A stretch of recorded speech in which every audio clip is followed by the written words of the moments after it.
Hello there. How are you tonight? Tucked in pajamas on, blanket fortress secured. Good, because what I'm about to tell you is the kind of story that's best heard with sleepy eyes and a warm heart. Now, I know what you're thinking. History at bedtime. That sounds dangerously educational. But fear not, this isn't the kind of history that rattles off dates like popcorn kernels in a microwave. No, this is the kind of history that sneaks in like a draft under the cabin door. Slow, chilly, and oddly comforting.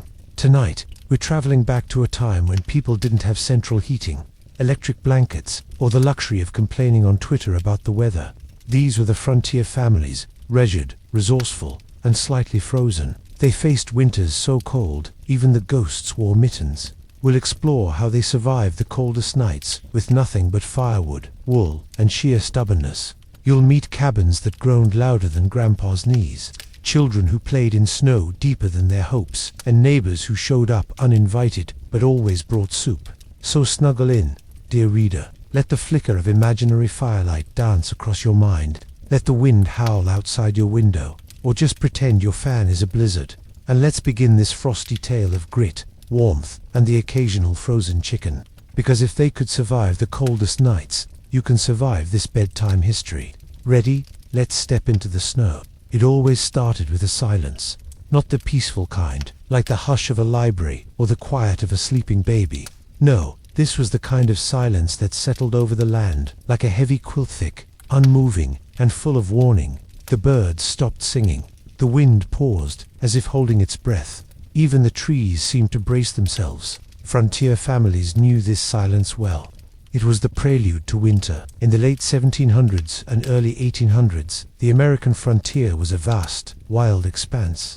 It stretched from the dense forests of New England to the rolling plains of the Midwest, and beyond to the rugged mountains of the West. It was a place of promise, yes, but also of peril.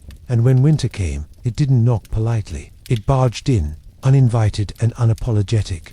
The first snow was always deceptively beautiful. Children would rush outside, their cheeks pink with excitement, trying to catch flakes on their tongues. Dogs barked at the sky. Even the adults allowed themselves a moment of wonder. But deep down, they knew this was just the beginning. Cabins were modest, built by hand with logs notched and stacked like giant Lincoln logs. The gaps were filled with mud, moss, or whatever could be found. Windows were small, not for style but for survival. Less glass meant less cold.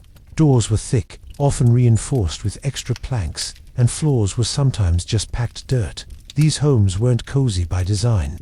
They were fortresses against frost. Inside, the hearth was everything. It was the stove, the heater, the light source, and the gathering place. Families would crowd around it, layering themselves in wool and hope. Firewood was stacked high sometimes inside the cabin itself, because going out to chop more in a blizzard was a gamble no one wanted to take. The cold was relentless. It crept in through cracks, seeped into bones, and made even the simplest tasks feel monumental. Washing clothes meant breaking ice. Cooking meant rationing. Sleeping meant piling on every blanket you owned and hoping your toes didn't turn traitor. Outside, the world transformed. Trees stood like frozen statues, their branches heavy with snow. Streams slowed to a whisper beneath sheets of ice. Animals vanished into burrows and dens, and the land grew still. It was a stillness that could be beautiful, but also eerie. Because in that stillness, you could hear everything. The creak of the cabin walls, the groan of the wind, the quiet tick of time passing slowly. Isolation was real. Neighbors were miles away, and roads were buried under snowdrifts taller than a man. Letters stopped arriving. News stopped traveling. The world shrank to the size of a single room, lit by firelight and filled with the scent of smoke and stew. And yet, frontier families endured. They played games, told stories, sang songs. They patched clothes, mended tools, and found joy in small things: a warm biscuit, a shared laugh, a sunrise that hinted at spring. They didn't just survive the coldest nights, they lived through them, together. Because winter wasn't just a season, it was a test. And every morning they woke up, still breathing, still hoping, was a quiet triumph.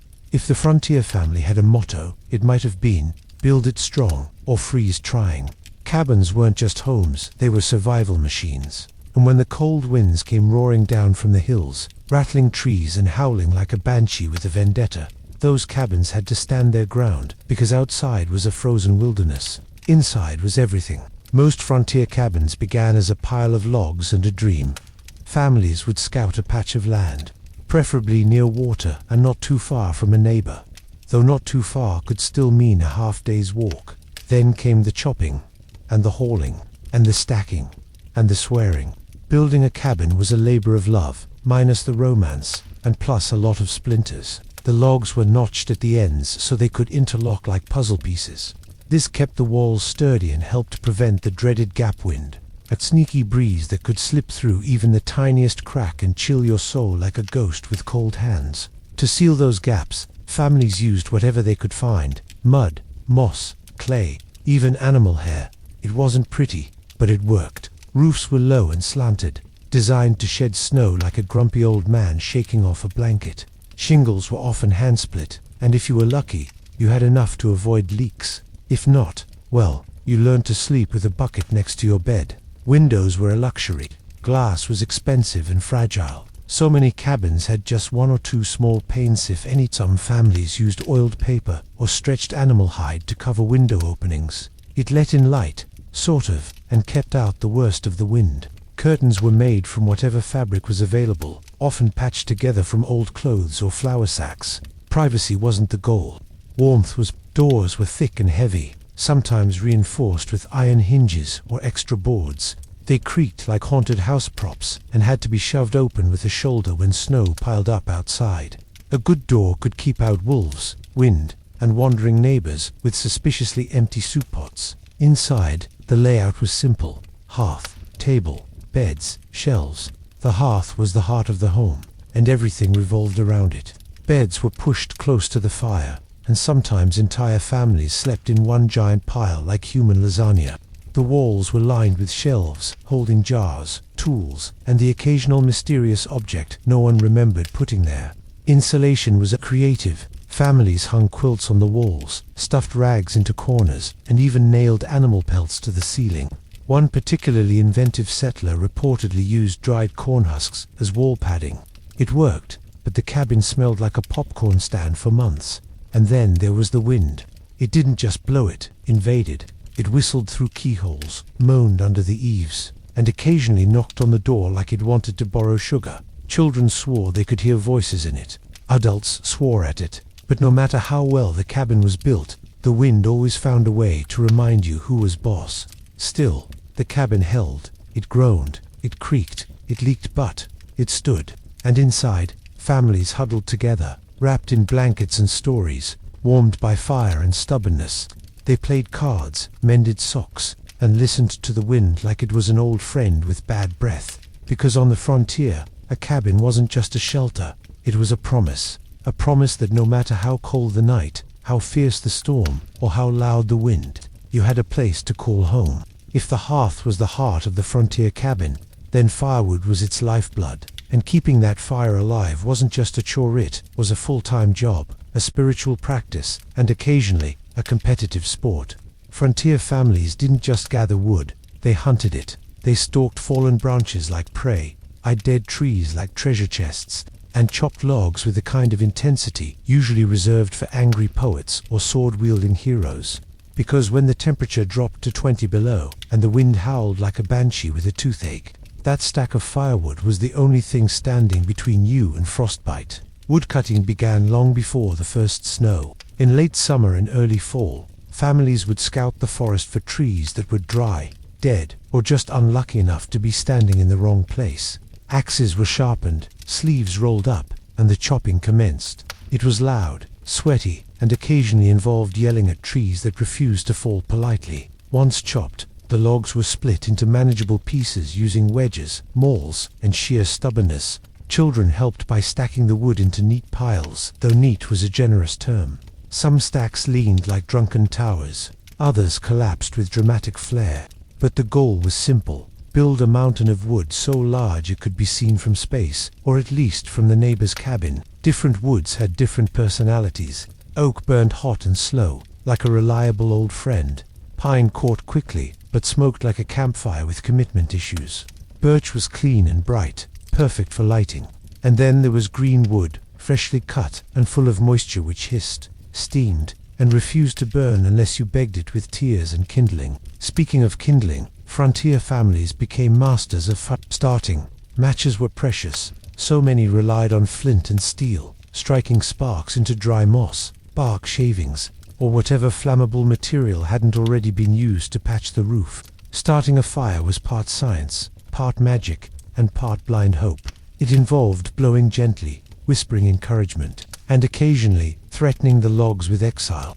Once the fire was lit, it had to be fed, constantly, like a toddler with a bottomless stomach. Someone was always on fire, due to usually the person who drew the short straw or lost a game of cabin rock paper scissors. They'd wake up in the middle of the night, shuffle to the hearth, and toss on another log with the grace of a sleep-deprived zombie. Ashes were scooped out daily, often with a metal pan or a repurposed shovel. They were dumped outside, where they formed strange grey sculptures that looked like sad snowmen.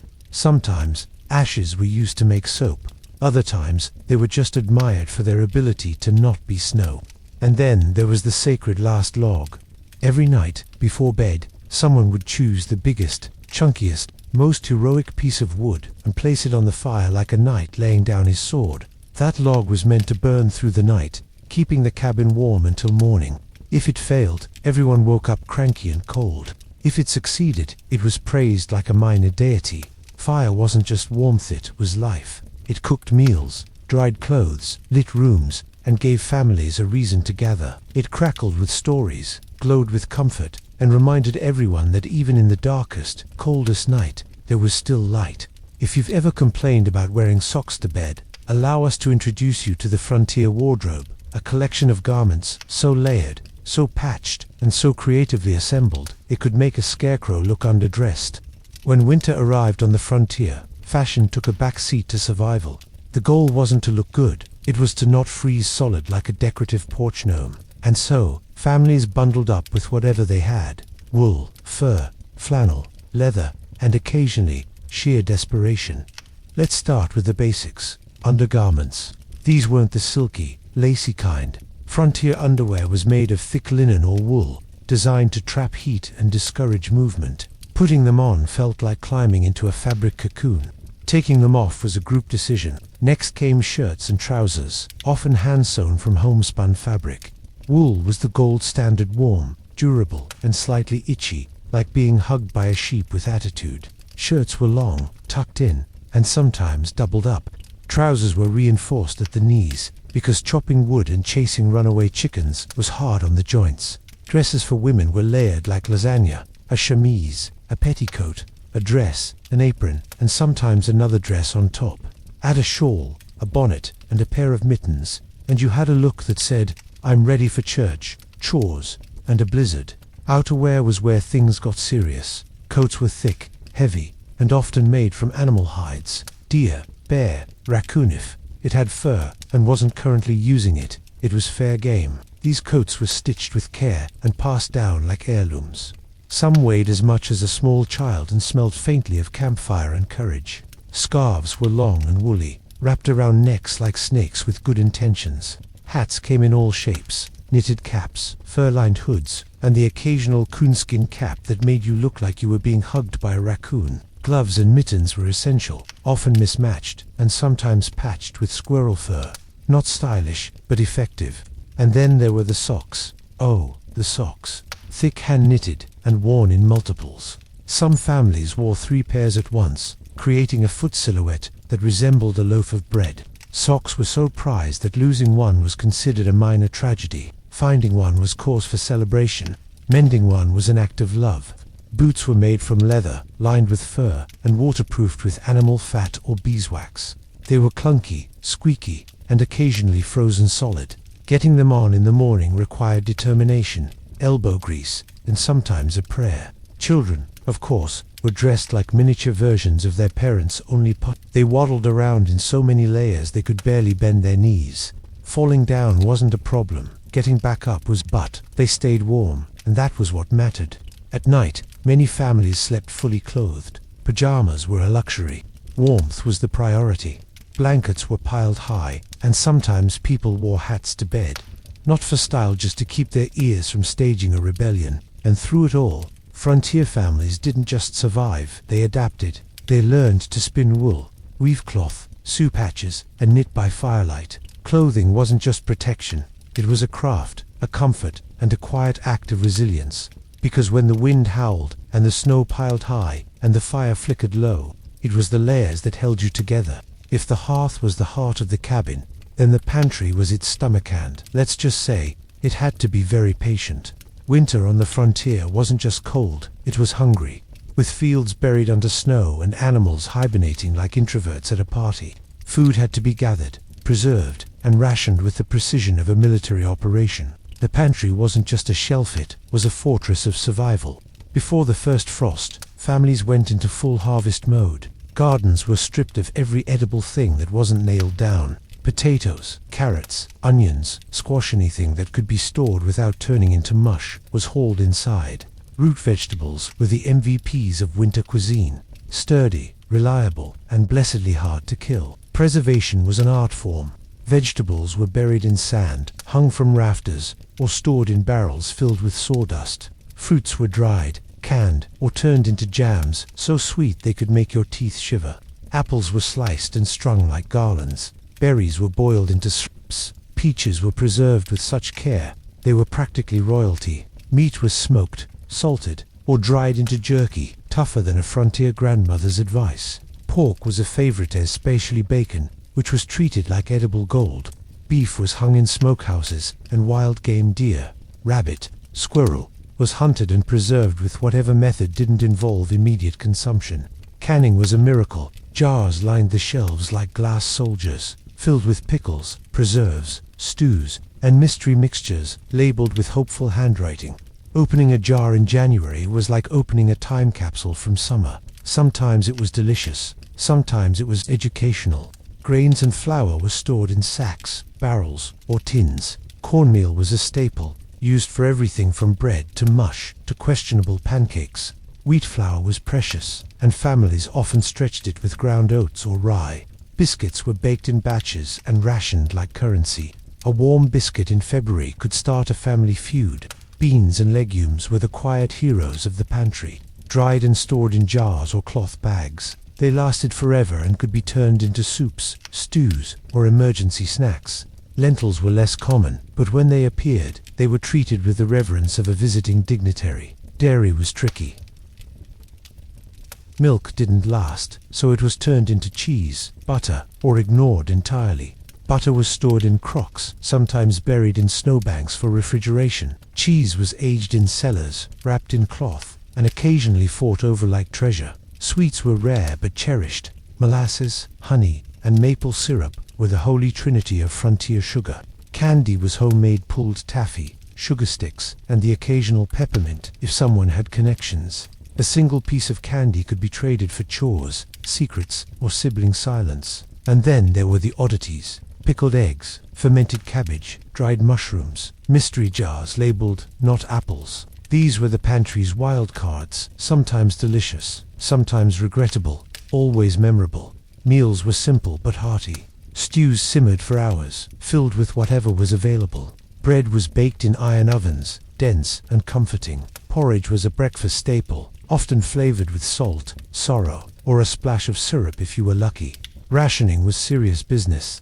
Families kept ledgers, counted jars, and made decisions like, do we eat the last squash now, or save it for when Uncle Jed visits and inevitably forgets to bring anything? Every bite was measured. Every meal was a small victory, and through it all, the pantry stood firm. It was a symbol of preparation, resilience, and the quiet hope that spring would come before the last potato gave up. Because on the frontier, surviving winter wasn't just about staying warm. It was about staying fed with creativity, care, and a little bit of salt. If adults survived winter with grit and firewood, children survived it with imagination, mischief, and mittens so thick they could barely hold a spoon. Frontier winters were long, cold, and often monotonous, but children had a way of turning even the bleakest snowdrift into an adventure. While grown-ups worried about food, fire, and frostbite, kids worried about more pressing matters: sled speed, icicle sword fights, and whether snow tasted better off the roof or the fence. Let's start with clothing, because frontier children were basically walking bundles of wool. Getting dressed in winter was a process that began before sunrise and ended sometime around lunch. Layers upon layers were added until the child resembled a very determined pillow. Shirts, trousers, long underwear, socks plural, scarves, mittens, hats, and boots, each item added with the solemnity of armor before battle. Once dressed, movement became optional. Knees didn't bend, arms stuck out at odd angles. Falling down was easy. Getting back up required assistance, leverage, and occasionally a pulley system. Outdoor play was a highlight of winter life. Snowball fights were fierce and strategic, often involving alliances, betrayals, and dramatic monologues. Sledding was done on wooden boards, barrel lids, or anything vaguely flat. Hills were scouted like military terrain. The steeper the better. Injuries were common. Regret was rare. Snow forts were built with the precision of architects and the enthusiasm of pirates. Walls were stacked, tunnels dug, and flags raised, usually made from sticks and old socks. These forts served as bases for snowball warfare, secret meetings, and snack breaks involving frozen biscuits. Icicles were prized possessions. The longer, sharper, and more dangerous looking, the better. Children collected them like trophies, wielded them like swords, and occasionally licked them despite repeated warnings. Frontier parents gave up trying to stop this. They simply hoped the icicles weren't attached to the roof at the time. Indoor life was a different kind of adventure. With travel impossible and school often cancelled, children spent long hours inside the cabin. Entertainment came in the form of storytelling, shadow puppets, and games that involved buttons, sticks, or imagination. One popular game involved pretending the floor was lava, except in winter. It was freezing water, and the stakes were higher. Reading was encouraged, though books were few. Families treasured their small libraries, and children read everything from Bible verses to seed catalogs. If a book had pictures, it was considered a luxury. If it had a story about pirates, it was read until the pages fell out. Chores didn't stop for snow. Children fetched water, often from frozen wells, fed animals, helped with cooking, and swept floors that never seemed clean. They carried firewood, stirred stew, and learned early that complaining got them nowhere except maybe another chore. Holidays were magical. Christmas brought handmade gifts, dried fruit, and the rare treat of molasses cookies. Birthdays were celebrated with songs, hugs, and sometimes a new pair of socks. Any excuse for joy was embraced, even if it meant decorating a pine branch with bits of ribbon and buttons. Sickness was a constant worry. Colds, fevers, and frostbite were real threats. Parents wrapped children in blankets, brewed herbal teas, and told stories to distract them from the worst. Laughter was medicine, so was soup, and sometimes, so was pretending the cabin was a pirate ship sailing through a sea of snow. Despite the hardships, frontier children were resilient. They learned to adapt, to play, to find joy in small things: a warm biscuit, a sunny day, a snowflake that landed perfectly on their nose. They grew strong, clever, and slightly feral, because winter didn't just shape the land, it shaped the children into survivors, storytellers, and snowball champions. Winter on the frontier didn't just bring snow, it brought sniffles, fevers, and the kind of coughs that echoed through log walls like distant thunder. And when sickness came knocking, frontier families didn't have hospitals, pharmacies, or even reliable thermometers. What they had was resourcefulness, superstition, and soup. Illness was a constant companion in the cold months. The chill seeped into bones, weakened immune systems, and turned minor ailments into major threats. A simple cold could become pneumonia, a sore throat could become a crisis, and a fever. That was a family-wide emergency. Cabins were tight quarters. One person got sick, and suddenly everyone was sneezing in harmony. Blankets were shared, water was fetched, and the fire was stoked higher than usual. The sick were tucked into bed with extra quilts, a hot brick at their feet, and a steady stream of well-meaning advice. Remedies were homemade, handed down through generations like secret recipes. Onion poultices, mustard plasters, and garlic teas were common. Some families swore by goose grease rubbed on the chest. Others brewed concoctions so bitter they could cure illness by sheer intimidation. Herbs played a starring role. Peppermint for digestion, chamomile for sleep, echinacea for immunity, willow bark for pain. These were gathered in warmer months, dried carefully, and stored in jars labeled with fading ink and hope. A good herbalist was worth their weight in gold or, at least in warm biscuits. Whiskey was another favorite remedy. A splash in tea, a sip before bed, a generous pour when things got dramatic. It warmed the body, soothed the nerves, and made even the worst cough sound slightly more poetic. Children were sometimes given medicinal doses, which conveniently coincided with bedtime. Doctors were rare and far away. If one lived within a day's ride, you were considered lucky. If not, you relied on neighbors with experience, books with questionable illustrations, and your own instincts. Medical manuals were read by firelight, their pages smudged with soot and desperation. Superstitions filled the gaps where science faltered. Some believed hanging garlic over the door kept illness away. Others placed iron nails under the bed to draw out the fever. One popular belief held that sleeping with your head facing north invited bad dreams and worse health. Whether true or not, it gave people something to argue about. Isolation was difficult. If someone had a contagious illness, they were often quarantined in a separate room, or in extreme cases, a separate building. Meals were left at the door. Conversations were shouted through walls. It was lonely, but necessary. Recovery was slow and sacred. When someone began to heal, it was cause for celebration. The fire burned brighter. The soup tasted better. The cabin felt lighter. Blankets were folded, windows cracked open, and prayers whispered in gratitude. Loss, sadly, was part of the frontier story. Not every illness could be cured. Families mourned quietly, with candlelight vigils and songs sung in trembling voices. Graves were dug in frozen ground, marked with wooden crosses and memories. But even in grief, life continued, because it had to. And through it all, frontier families endured. They learned to listen to coughs like detectives, brew teas like alchemists, and comfort each other like poets. They didn't have modern medicine, but they had love, warmth, and the kind of resilience that could outlast even the longest winter. Because survival wasn't just about firewood and food, it was about healing together. When the sun dipped below the horizon and the cold crept in like a polite intruder, frontier families didn't just rely on fire and blankets, they relied on each other. Winter had a way of shrinking the world. Roads disappeared under snowdrifts. Letters stopped arriving. The outside world faded into a blur of white and silence. But inside the cabin, and sometimes just beyond it, community flickered like candlelights, more warm and fiercely alive. Neighbors were more than acquaintances. They were lifelines. And when the nights grew long and the wind howled like a choir of wolves, a knock on the door wasn't just welcome, it was a blessing. Visits were rare but treasured. A neighbor arriving with a basket of biscuits or a jug of cider was treated like royalty. Coats were hung by the fire. Boots were lined up like sleepy soldiers. And the cabin filled with laughter, stories, and the comforting sound of voices that weren't your own. Storytelling was the frontier's favorite pastime. With no television, no radio, and only a handful of books, tales were passed around like heirlooms. Ghost stories, family legends, tall tales about fish that got away and bears that didn't teach one, told with dramatic flair and occasional exaggeration. Children sat wide-eyed by the hearth, clutching mugs of warm milk or cider, listening to tales of haunted barns, mysterious lights in the woods, and the time Uncle Silas wrestled a raccoon for a pie.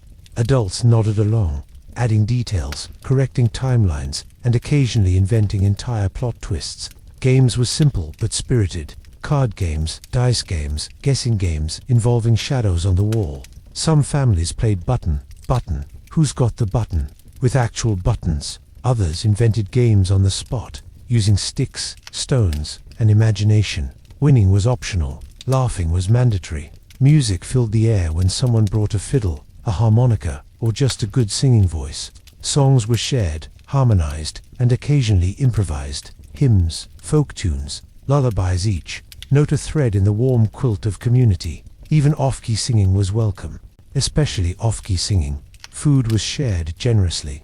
A pot of stew was stretched to feed one more. A loaf of bread was sliced thinner. A jar of preserves was opened with ceremony. No one left hungry, and if someone arrived empty-handed, they left with a full belly and a promise to return the favor. Help was never far. If a roof leaked, neighbors came with hammers. If a child fell ill, someone arrived with herbs. If firewood ran low, axes were borrowed and logs delivered. The frontier was unforgiving, but the people were not. Nightfall brought quiet moments. Candles flickered, Embers glowed, stories slowed, blankets were pulled tighter. Guests bundled up, said their goodbyes, and stepped into the snow with lanterns held high. Their footprints marked the path home, a trail of warmth in a frozen world. And inside the cabin, the family settled in. The fire crackled, the wind whispered, and the memory of laughter lingered like perfume in the air. Because on the frontier, survival wasn't just about solitude, it was about connection, shared warmth, shared stories, and the quiet joy of knowing you weren't alone. When the snow piled high and the wind moaned through the trees like a restless spirit, frontier families turned inward, not just into their cabins, but into their hearts. Faith was the anchor, folklore was the sail, and together they carried people through the darkest months. Faith, the quiet strength. Religion on the frontier wasn't always formal. Churches were few and far between. Ministers might visit once a month, if the roads allowed. But belief, that was constant. Bible readings were a nightly ritual. By candlelight, verses were spoken aloud, their words echoing through the cabin like ancient promises. Prayers were whispered over meals, over sick children, over the firewood pile when it ran low. They weren't always poetic, but they were sincere. Hymns were sung softly, sometimes with tears, sometimes with hope. Amazing Grace and Rock of Ages became lullabies for the soul. Faith wasn't just about salvation, it was about survival. It gave meaning to hardship, purpose to patience, and a sense that something was watching over them. Even those who didn't follow a formal religion often believed in something greater. The stars, the seasons, the rhythm of nature, a kind of reverence for the land itself. Folklore, the firelight fantasies, but faith alone didn't fill the long nights.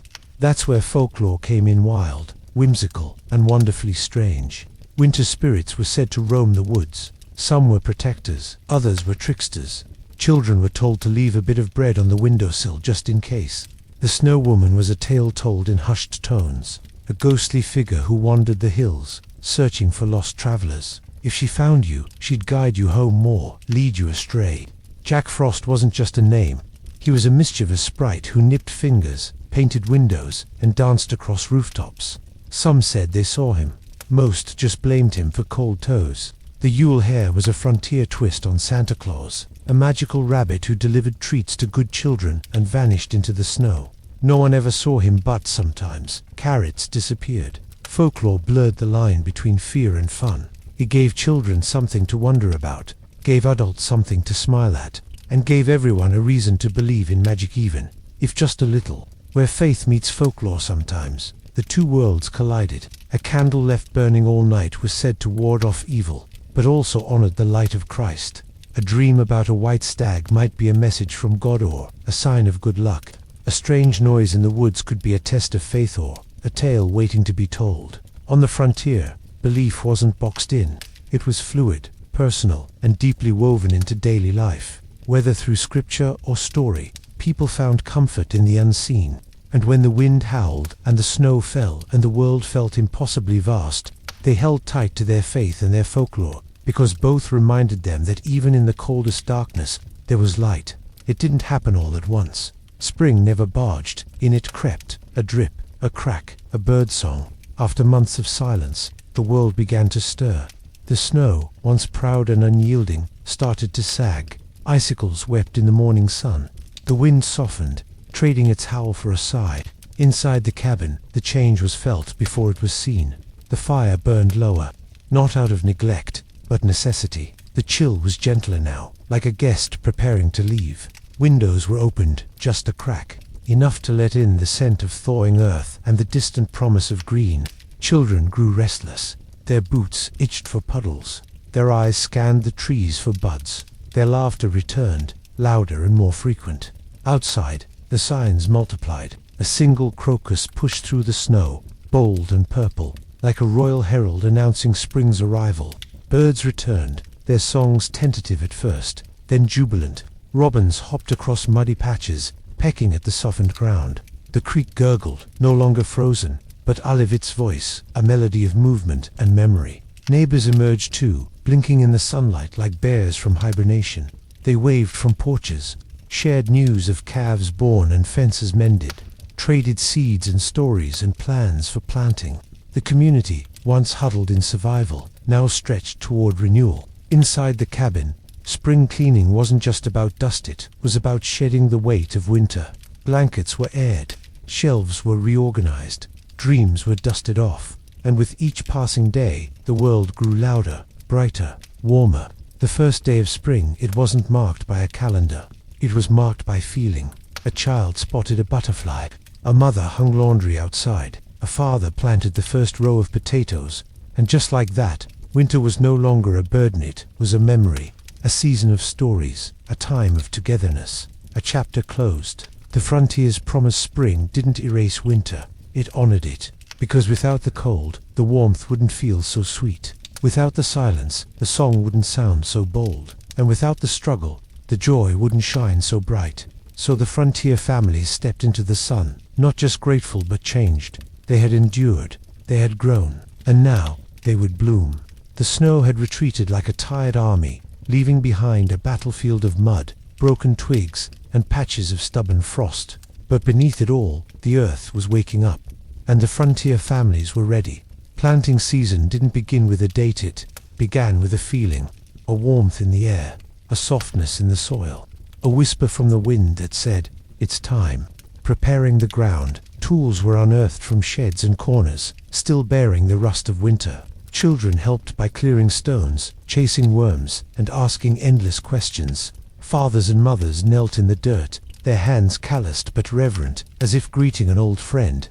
The fields weren't vast just enough to feed a family, maybe a neighbor, but each patch of land was treated like sacred ground, seeds of hope. Potatoes were sliced and planted with care, each eye a promise. Beans were tucked into rows like secrets waiting to be told.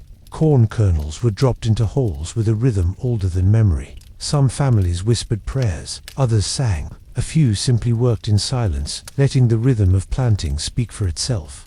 Because planting wasn't just about food, it was about faith. Faith that the frost wouldn't return. Faith that the rains would come gently. Faith that the sun would remember them. A child's first garden, little Clara, no older than 6, was given her own corner of the garden. She planted sunflowers because they were tall and bold like her dreams. She buried marigold seeds, told they would keep the rabbits away. She marked her rows with painted stones, each one a masterpiece of color and imagination. Her garden was crooked, chaotic, and utterly perfect.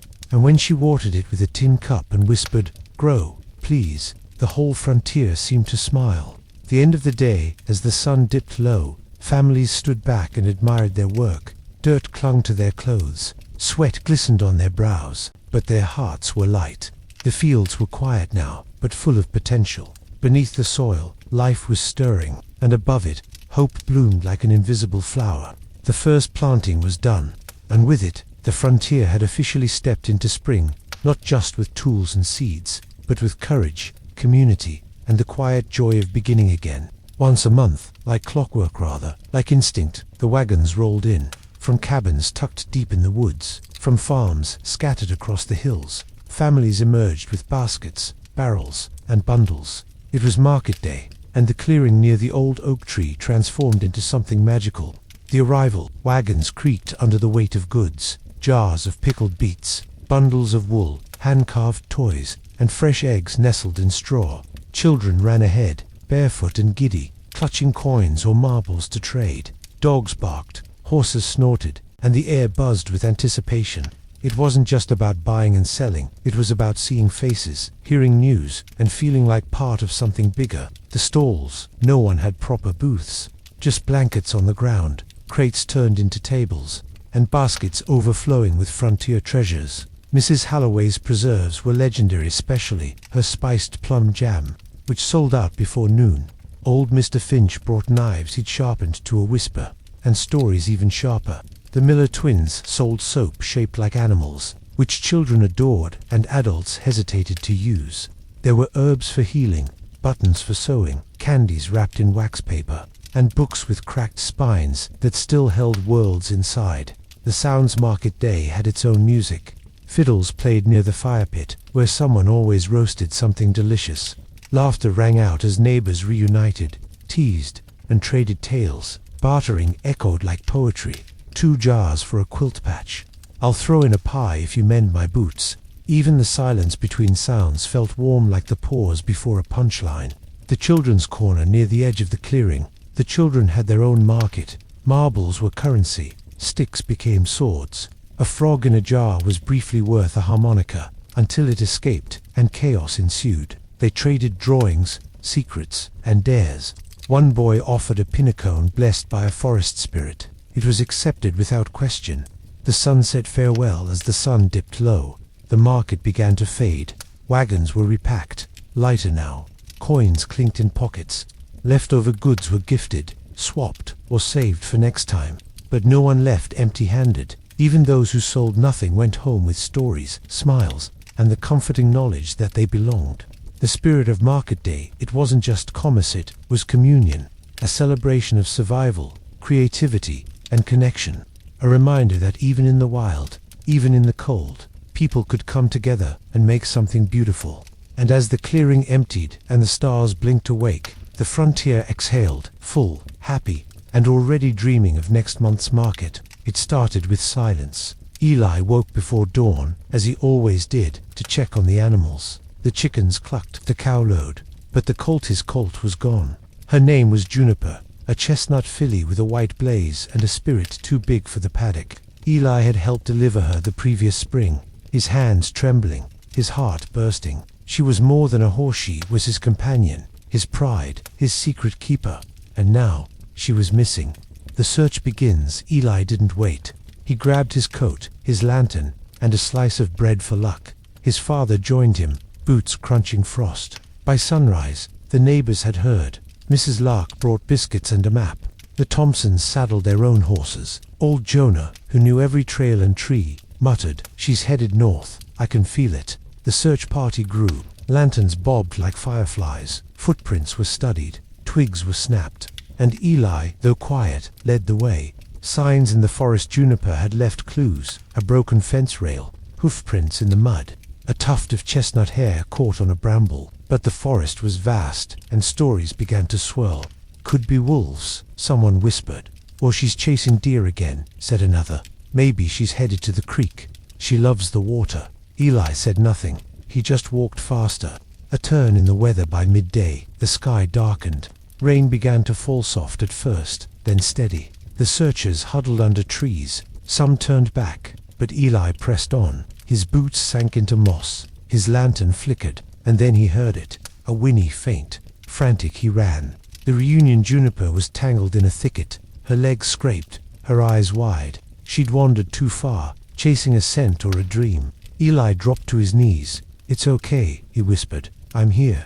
You're safe." He cut the brambles with his pocket knife, speaking softly the whole time. When she stepped free, she nuzzled his shoulder, as if to say thank you. The others arrived, soaked and smiling. No one scolded, no one blamed. They simply helped guide Juniper home.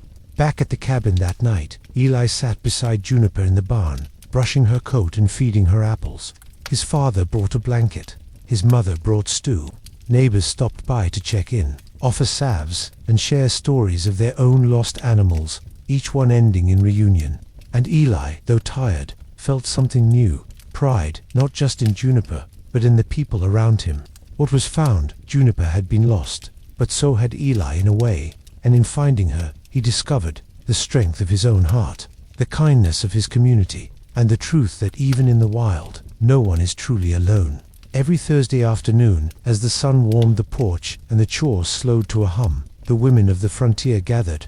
They came with baskets of fabric, spools of thread, and hearts full of stories.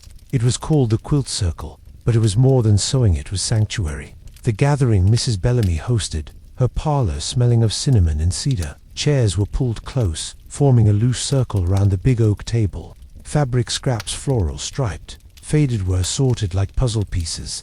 Needles flashed in the light, moving with practiced grace. Some women stitched in silence, others chatted, laughed, or hummed. A few brought babies, who gurgled and napped in baskets lined with wool. The stories and the stitches. Each quilt square held a memory, a patch from a wedding dress, stitched with care and a wistful smile.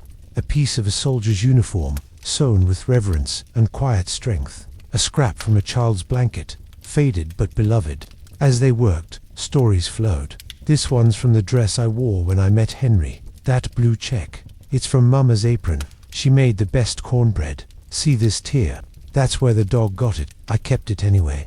The quilt became a tapestry of life's joys, losses, laughter, and love stitched together by hands that had weathered storms and held babies.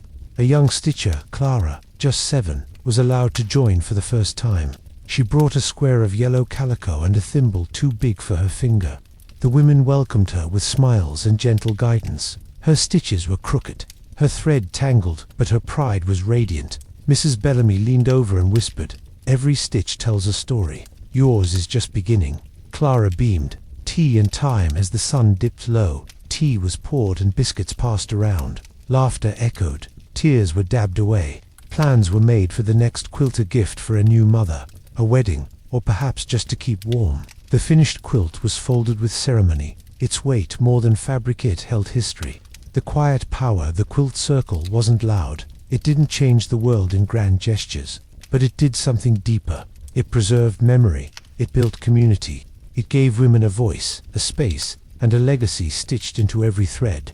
And when the last stitch was tied, and the women stepped into the twilight, they carried more than quilts, they carried each other. It began with a clear sky. No clouds, no wind, just velvet darkness stretching from one horizon to the other, sprinkled with stars like sugar on black bread. Someone said, "Let's sleep outside tonight." Someone else brought blankets. And before long, the meadow behind the cabins was dotted with quilts, lanterns, and sleepy laughter. The set-up families gathered, bundled in coats and wool socks. Blankets were spread, overlapping like a patchwork of comfort. Children lay flat, arms outstretched, eyes wide. Fathers pointed, mothers whispered, and the stars blinked patiently above. It wasn't a party, it wasn't a lesson. It was something quieter, a shared gaze into the infinite. The stories in the sky, the stars, weren't just lights. They were legends. Orion's belt was a hunter who chased dreams across the heavens. The North Star was a guide for lost souls and wandering hearts. The Milky Way was a spilled trail of moondust left by a clumsy angel. Old Jonah told tales of constellations that didn't exist on any map. That one's the Bear King. He guards the forest. See that crooked line? That's the ladder of wishes. Climb it in your sleep. The children believed him. The adults pretended not to. Clara's question, Clara, wrapped in a quilt stitched by the women of the quilt circle, asked softly, "Do the stars ever fall?" Her mother smiled. "Sometimes, but only when they're ready." Clara nodded, watching the sky as if waiting for one to let go. A telescope appears. Miss Adeline, the traveling teacher, had brought a telescope, an old brass thing with a wobble and a charm. One by one, the children peered through it. Gasps followed. "It's so close. It's so big. It looks like a lantern." Even the adults took turns, humbled by the detail, the depth, the quiet majesty. The stars, once distant, now felt like neighbors. The music of night, someone hummed. Someone else joined. Soon, a soft chorus rose, hymns, lullabies, and folk songs that drifted upward like smoke. The stars didn't sing back, but they listened, and the meadow, for a moment, felt like the center of the universe. The sleep beneath, one by one, the children fell asleep, heads on pillows of moss, dreams filled with constellations and moonlight, hearts full of wonder. The adults stayed awake a little longer, speaking softly, watching the sky, remembering their own childhoods. And when they finally slept, it was with the stars above and the earth below, cradled between mystery and memory. It was just after dawn when the bear appeared. The creek behind the cabins ran fast with melted snow, its banks muddy and lined with new shoots of green. Birds chirped, frogs croaked, and then, without warning, the forest fell silent. That's when Clara saw it. The first glimpse, she was gathering water with her tin pail, humming a tune from the quilt circle, when she froze. A massive shape moved through the tri-slow, deliberate. Brown fur, thick and matted, glistened in the morning light, eyes dark and deep, scanning the creek with ancient calm. It was a black bear, though its fur shimmered with hints of cinnamon. Not angry, not afraid, just present. Clara didn't scream, she didn't run, she simply watched. And the bear, sensing no threat, stepped into the water. The creek encounter, the bear drank slowly, its snout dipping into the current. It pawed at fish but missed. It sat for a moment, as if thinking. Clara backed away, careful not to snap a twig. She returned to the cabin, breathless but composed. "Papa," she whispered, "there's a bear at the creek." The community responds. The news spread quickly. Men grabbed rifles not to shoot, but to be safe. Women gathered children indoors. Old Jonah muttered, "Let it be, it's just passing through." They watched from a distance, behind trees and fences, as the bear lingered. It wasn't threatening, it wasn't curious, it was simply there, a reminder that the frontier belonged to more than just people. The bear's departure after an hour, the bear rose, shook its fur, and ambled back into the woods. No harm done, no fear stirred, just a quiet visit from something wild and wonderful. The forest exhaled, birds resumed their songs, the creek kept flowing, and Clara, still clutching her empty pail, whispered, "Thank you." What the bear meant that day, the bear became a story. Did you see its eyes? It looked right at me. I think it was a sign spring is truly here. But deeper than the tales was a feeling, respect for the wild, gratitude for peace, wonder at sharing the land with something so ancient, so free. The bear didn't speak, it didn't stay, but it left behind something rare, a moment of stillness, a brush with majesty, and a reminder that the frontier was not just home, but habitat. She arrived in a wagon painted blue, with a trunk full of books and a heart full of fire. Her name was Miss Adeline, and she wasn't like anyone the frontier had seen before. She wore spectacles that slid down her nose. Her skirts were patched with fabric from faraway places, and when she spoke, it was as if every word carried a spark. She was the traveling teacher, and for one season, she would stay. The schoolhouse that wasn't there was no proper schoolhouse, just a barn with swept floors, wide windows, and benches made from crates. Children gathered each morning, clutching slates and pencils. Parents peeked in, curious and hopeful. Miss Adeline stood at the front, chalk in hand, eyes bright. She taught letters, numbers, and maps, but also poetry, riddles, and questions that had no answers. Why do stars shine? What makes a story true? If you could build a machine, what would it do? The children didn't just learn, they wondered.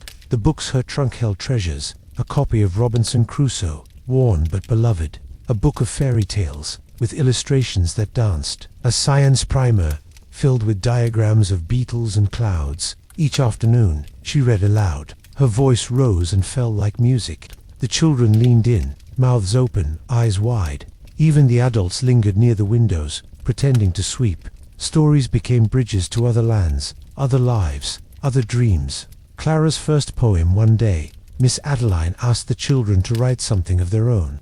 Clara, shy but curious, wrote, "The creek is cold, the sky is wide, the bear was gentle, and I cried.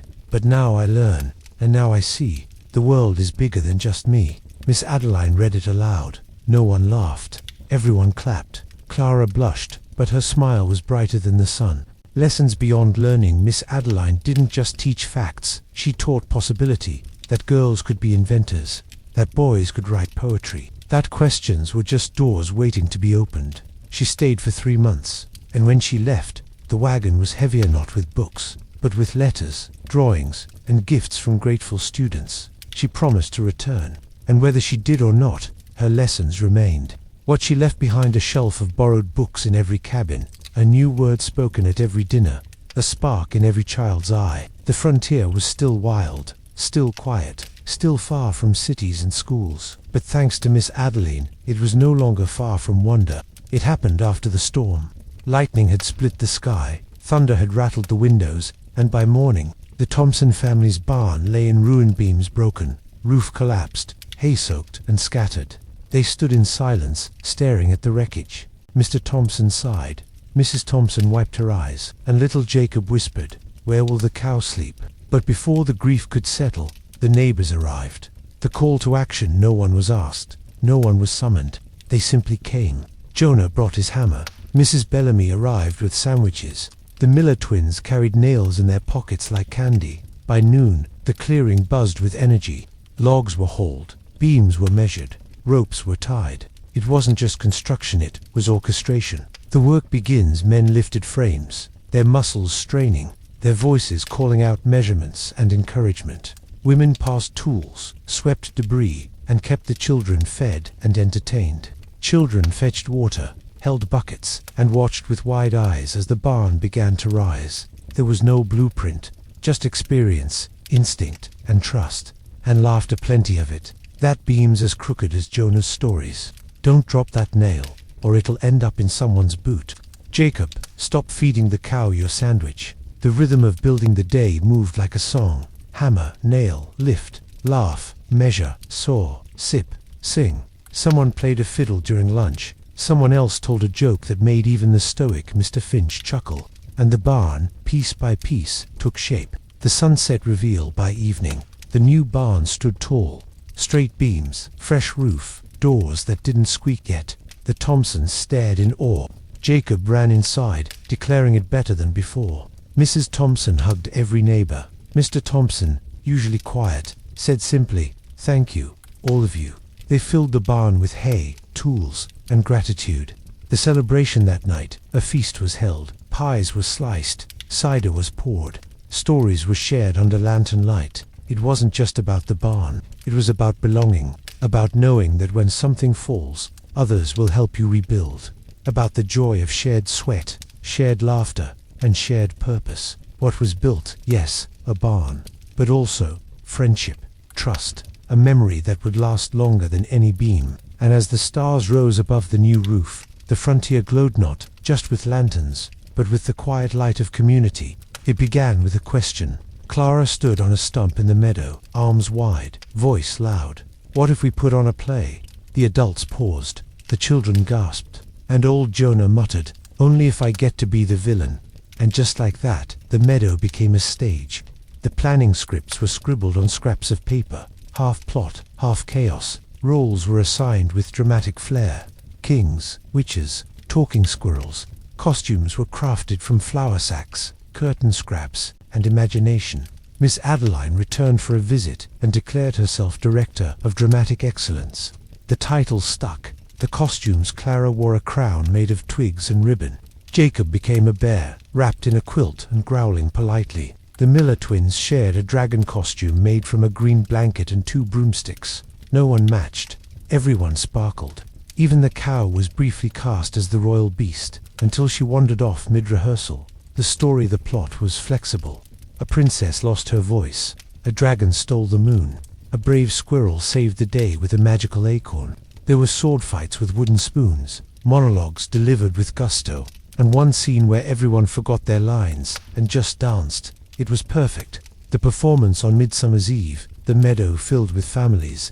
Blankets were spread, pies were passed, lanterns glowed as the sun dipped low. The play began. Clara spoke with regal authority. Jonah cackled as the villain, twirling a stick like a cane. The dragon tripped twice but roared convincingly. Laughter echoed, applause erupted, and when the squirrels saved the moon, even the stars seemed to cheer. The after-party after the final bow, the cast was showered with hugs, compliments, and cookies.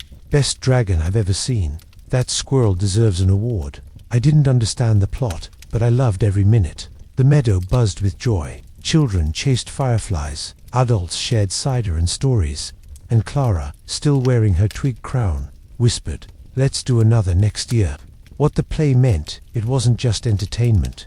It was expression, connection, celebration, a reminder that even in the wild, even with patched costumes and forgotten lines, people could come together and create something beautiful. And as the moon rose safe and sound, the frontier slept with smiles on its face and stories in its dreams. On the night after the midsummer play, the children gathered around the old fire pit, blankets wrapped tight, eyes wide with anticipation. Jonah, the village storyteller, leaned on his cane and said, "Tonight, I'll tell you the tale of the Dreamkeeper. The legend begins long ago, before the rivers had names and the stars had stories. There lived a quiet figure known only as the Dreamkeeper. He wore robes stitched from moonlight and shadows. His voice was soft as wind through pine. He walked the world collecting dreams not to steal them, but to protect them. He wandered from village to village, listening to the sleeping sighs of children, the restless murmurs of elders, and the silent hopes of those who had forgotten how to dream. What he carried, the Dreamkeeper carried a satchel made of woven wishes. Inside were dreams of flying over golden fields, dreams of lost loved ones smiling once more, dreams of courage found in the face of fear. He never judged a dream, he simply kept them safe. The night of the vanishing stars, one night, the stars began to disappear. One by one, they blinked out. The sky grew dark. People stopped dreaming. Fear spread, sleep became silent. Hope dimmed. The dreamkeeper knew something was wrong. He climbed the tallest mountain and whispered to the wind, "Where have the stars gone?" The wind replied, "They've been stolen by the whispering fog." The journey to the fog. The dreamkeeper journeyed into the fog, where forgotten dreams were trapped. He faced illusions of despair. He walked through memories twisted by fear. He nearly lost his own name, but he held on to one thing, a child's dream of a lantern that could light the sky. He lit that dream. The fog recoiled, the stars returned, and the world began to dream again. The ending. Jonah's voice softened. The dreamkeeper still walks. You know, every time you dream something beautiful, he's nearby. Every time you wake with hope, he's smiling. The children were silent. Then Clara whispered, "I dreamed of flying last night." Jonah nodded. "Then he visited you." And as the fire crackled low, the children drifted to sleep, their dreams gently guarded by the ancient keeper of wonder. So now, as the stars twinkle softly above, and the night wraps its arms around the world, remember this: somewhere out there, the dreamkeeper walks quietly beneath the moonlight, gathering hopes, guarding wishes, and lighting lanterns in the dark. Your dreams, no matter how small, strange, or spectacular, are safe. Tonight, let your thoughts float like feathers. Let your heart rest easy, and let your imagination wander to places only dreams can reach. Close your eyes, breathe deep. The dreamkeeper is near. Good night.